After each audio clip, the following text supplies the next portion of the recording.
And the manager says, "What's going on here?" And this woman said, "She won't let us sit down. We want to go to sit down." And I said, "But Mr. Batten," that was his name, Batten. I said, "It's Hitchcock." Carol Burnett built her legacy on kindness, humor, and an almost legendary sense of grace. For decades, she was known as the woman everyone loved. Cast members, writers, executives, and even rivals spoke of her with admiration. In an industry filled with ego and conflict, Carol Burnett stood apart as someone who rarely held grudges and almost never spoke badly about anyone, which is why this story feels so unsettling. Because despite her warm public image, there was one man Carol Burnett reportedly despised more than anyone else she ever encountered in Hollywood. And unlike most celebrity feuds, this wasn't loud, dramatic, or played out in the press. There were no screaming matches, no tell-all interviews, no late-night jokes made at his expense. Instead, there was silence, a deliberate, chilling silence. For years, fans noticed something strange. Whenever Carol reminisced about her long career, she named dozens of collaborators with affection, but one individual was always missing. Not acknowledged, not forgiven, not even mentioned in passing. Behind the scenes, insiders whispered that whatever happened between them went far deeper than creative differences or bruised egos. To understand why Carol Burnett felt such deep resentment toward this one man, you first have to understand who Carol Burnett really was behind the scenes. Long before she became a television legend, Carol built her career on values that mattered more to her than fame, respect, fairness, loyalty, and dignity. She believed that comedy should never come at the cost of cruelty, and that power should never be used to humiliate others. Those principles were non-negotiable. By the time she reached the height of her success, Carol Burnett was no longer just a performer. She was a leader. On The Carol Burnett Show, she created an environment that felt safe, collaborative, and unusually humane for Hollywood. Writers have often said it was the first place they felt protected. Performers felt free to take risks without fear of being embarrassed or undermined. Carol demanded professionalism, but she also demanded kindness, and that's where the problem began. The man she eventually came to hate didn't share those values. On the surface, he was successful, respected, and powerful. He knew how to charm executives and command attention in a room. To the public, he appeared confident and accomplished, someone who fit perfectly into Hollywood's upper tier. But behind closed doors, his behavior told a very different story. People who worked around him noticed patterns Carol could not ignore. He spoke down to staff. He dismissed the ideas of others publicly. He treated vulnerability as weakness and viewed collaboration as something to dominate rather than share. Where Carol lifted people up, he pushed them down to elevate himself. At first, Carol tried to remain professional. She believed in giving people chances and separating personal feelings from work. Early tensions were subtle dismissive comments, uncomfortable moments, an air of disrespect that lingered just beneath the surface. Carol didn't confront him immediately. That wasn't her style, but over time, the behavior escalated. There was a specific incident, never fully detailed publicly, that insiders say changed everything. It involved someone Carol deeply respected being humiliated in a way she found unforgivable.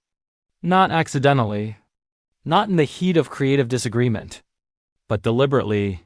Using authority as a weapon, that was the moment Carol Burnett drew a hard line. She didn't yell, she didn't argue, she didn't make a scene. She simply shut the door. From that point forward, Carol refused to engage beyond what was absolutely necessary.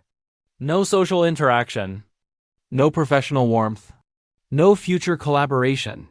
In an industry where grudges often turn into spectacles, her response was quiet but devastating. Silence, in her case, was a final judgment. What made this even more striking was how out of character it seemed. Carol was known for forgiveness. She had reconciled with people who wronged her personally. She had overlooked slights, misunderstandings, even betrayals. But this wasn't about her. This was about principle. To Carol Burnett, mistreating others, especially those with less power, was the ultimate violation. Once she determined someone lacked basic decency, she didn't believe time could excuse it. Fame didn't soften her stance. Success didn't erase the offense. Years later, when asked about difficult personalities she'd encountered, Carol spoke carefully, often diplomatically. But there was one name she never uttered. Friends noticed how her tone shifted if he was mentioned. She would redirect the conversation, sometimes immediately, sometimes with visible discomfort. That absence spoke volumes. In Hollywood, where nostalgia often rewrites history, Carol Burnett refused to rewrite hers. She didn't attack. She didn't explain. She simply refused to pretend. And that refusal, steady, unwavering, and lasting for decades, is why people say she hated him more than anyone else. Because for Carol Burnett, the worst thing someone could lose wasn't public approval. It was her respect. As the years passed, Carol Burnett's quiet decision to cut this man out of her professional world became more noticeable to those paying close attention. Hollywood has a way of circling back on itself. Reunions, tributes, anniversary specials, and interviews often bring former collaborators together again. But in this case, that reunion never happened, and that was no accident. By the time Carol Burnett reached icon status, she had every reason to soften her stance. Time tends to dull old conflicts. Age brings perspective. Many stars eventually admit their grudges were rooted in misunderstandings or youthful pride. Yet even decades later, Carol remained firm. When producers floated the idea of joint appearances or nostalgic retrospectives that would include him, Carol declined without hesitation. She never explained why. People close to her say, this wasn't stubbornness, it was clarity. Carol knew exactly what she was walking away from, and she never once regretted it. To her, protecting the culture she believed in mattered more than pleasing audiences or preserving television history in a neat, marketable way. What made the situation even more striking was how differently she treated others who had caused her pain. Carol had endured real personal hardship throughout her life, including devastating loss and public scrutiny. She had every reason to grow hardened or cynical, yet she chose empathy instead. She forgave easily when she believed remorse existed. She believed people could grow, but in this case, she saw no growth. Industry insiders say the man in question continued the same patterns for years, dominating rooms, dismissing others, and using influence to silence dissent. He became known as difficult, though rarely held accountable because of his success. The system rewarded him, and that only reinforced Carol's decision to distance herself completely. Her silence, over time, became its own statement. During interviews, Carol often spoke passionately about creative environments, emphasizing how important it was to make people feel safe and valued.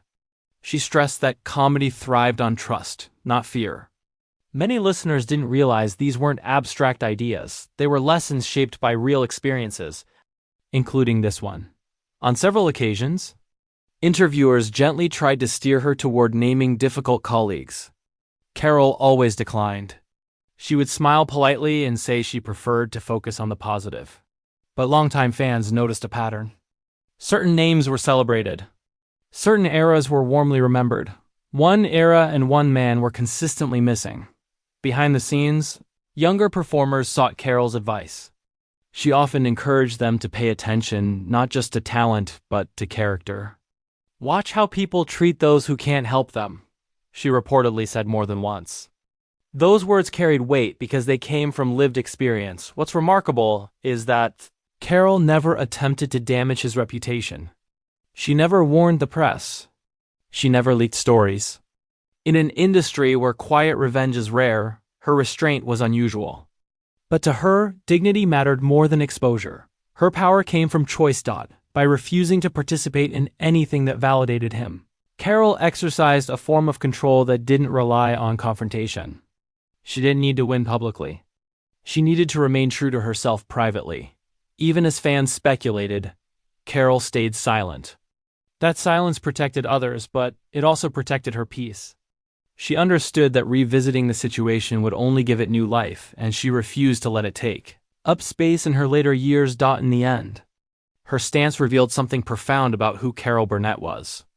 She believed kindness wasn't optional, respect wasn't negotiable, and success never excused cruelty, which brings us to the most revealing part of this story: how her quiet resentment outlasted fame, trends, and even time itself. Because long after careers faded and egos softened, Carol Burnett never changed her mind. And that alone tells you everything. By the time Carol Burnett entered the later chapters of her life, most people assumed any old resentment would have faded into memory. After all, time has a way of reshaping even the sharpest experiences. Careers end. People soften. Perspectives change. But in Carol's case, one thing remained exactly the same: her silence. What made this so powerful was how deliberate it was. Carol Burnett was never someone who forgot her past. She loved reminiscing about her career, celebrating old sketches, honoring writers, and praising performers who helped shape her journey. She spoke openly about mistakes, lessons learned, and moments of vulnerability. Her honesty was part of her charm. Yet when it came to this one individual, her memory seemed to skip an entire chapter during career retrospective. Those who knew her well understood the message. This wasn't bitterness. It was boundaries. Carol Burnett believed that forgiveness did not require continued access. She didn't need an apology. She didn't need closure. She had already closed the door herself, and she saw no reason to reopen it. In her mind, the issue had never been about hurt feelings. It was about values. And values, she believed, do not expire. Over the years, there were moments when reconciliation might have been easy. Public events, tribute ceremonies, opportunities for shared recognition. The man she avoided reportedly expressed surprise at her continued distance, perhaps assuming time would do the work for him. It didn't. Carol's refusal to engage wasn't driven by anger, it was driven by certainty. She had seen enough to know exactly who he was, and nothing she observed afterward suggested meaningful change. For Carol, that made all the difference. Interestingly, her approach had a ripple effect. People who worked with Carol often spoke about how her presence changed the tone of a room. She set an unspoken standard: treat people well or don't expect her support. Younger performers watched closely. They learned that power didn't have to be loud or aggressive to be effective. Carol's influence wasn't just comedic, it was ethical. In private conversations, she was known to reflect on how fame magnified character rather than changing it.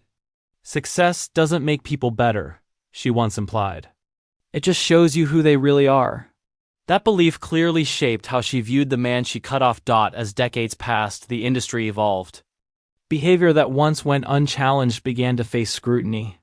Conversations around respect, workplace culture, and accountability grew louder. Many people began re-examining past figures through a new lens, but Carol Burnett didn't need a movement to validate her instincts. She had trusted them long ago. What's perhaps most telling is that even near the end of her career, Carol never softened her language about the importance of decency. She spoke more openly than ever about protecting creative spaces and standing up for those without power. Without naming names, she made her position unmistakably clear. She didn't regret her silence, she didn't question her decision, she didn't look back. In a town that often pressures people to move on for the sake of appearances, Carol Burnett chose integrity instead. She understood that forgetting is easy, but remembering why you drew a boundary takes courage. And that brings us to the final truth of this story, because in the end, Carol Burnett didn't just reject one man. She rejected the idea that talent excuses behavior. In the final analysis, the story of Carol Burnett's lasting resentment isn't really about hatred at all. It's about resolve. It's about a woman who understood exactly who she was, what she believed in, and where she would never compromise. No matter how powerful the person on the other side might be. By the time Carol Burnett became a living legend, she had nothing left to prove. Her influence was secure, her reputation unshakable. If she had chosen to rewrite history, to soften her stance, or to quietly include that man in the story of her success, no one would have questioned it. In fact, many would have applauded her for being gracious. But Carol Burnett didn't confuse grace with surrender. To her, grace meant protecting people, not enabling harm. It meant holding firm when something violated her core values. And most importantly, it meant understanding that silence can sometimes speak louder than confrontation. Her refusal to acknowledge this man wasn't petty, it was intentional. Those who worked closely with Carol later in life often described her as peaceful, content, and deeply reflective. She carried no visible anger, no bitterness, no need for validation. That alone reveals something crucial. Whatever she felt toward this man, it no longer controlled her. She had already processed it, filed it away, and moved forward on her own terms. Hollywood, however, never fully moved on. Fans and historians continued to notice the absence. Questions lingered. Speculation grew. But Carol never filled in the blanks because she didn't feel obligated to. In her view, the truth didn't need to be explained to be honored.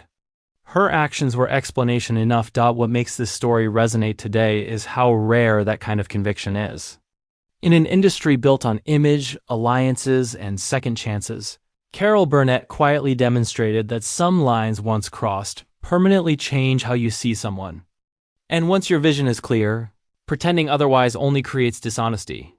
She also proves something else. Power doesn't always look like confrontation. Sometimes power is simply choosing not to engage, not to reward, not to forget. Carol Burnett didn't seek revenge. She didn't seek closure through public validation. She simply withdrew something invaluable, her respect. And for someone who valued character above talent, that withdrawal was final. In later interviews, Carol often spoke about legacy. Not awards or ratings, but how people feel when they remember working with you. Did you make their lives easier? Did you make them feel safe? Did you leave the room better than you found it? That, ultimately, is the lens through which she judged everyone, including the one man she could never forgive. So when people say, Carol Burnett truly hated him more than anyone, they're only half right. What she really hated was cruelty. What she rejected was arrogance. What she refused to tolerate was the misuse of power. And in choosing silence over spectacle, she left behind a lesson more powerful than any public feud ever could. Because in the end, Carol Burnett didn't just walk away from a man. She walked toward herself. This wasn't rivalry. This wasn't jealousy. This was something personal. Something that crossed a line. Carol Burnett never tolerated. And once that line was crossed, she made a quiet decision that never changed, no matter how much time passed. No matter how powerful or respected that man became. To understand why Carol Burnett felt such deep resentment, you have to look beyond the laughter, beyond the cameras, and into a moment that permanently altered how she viewed him. And once you do, her silence becomes louder than words.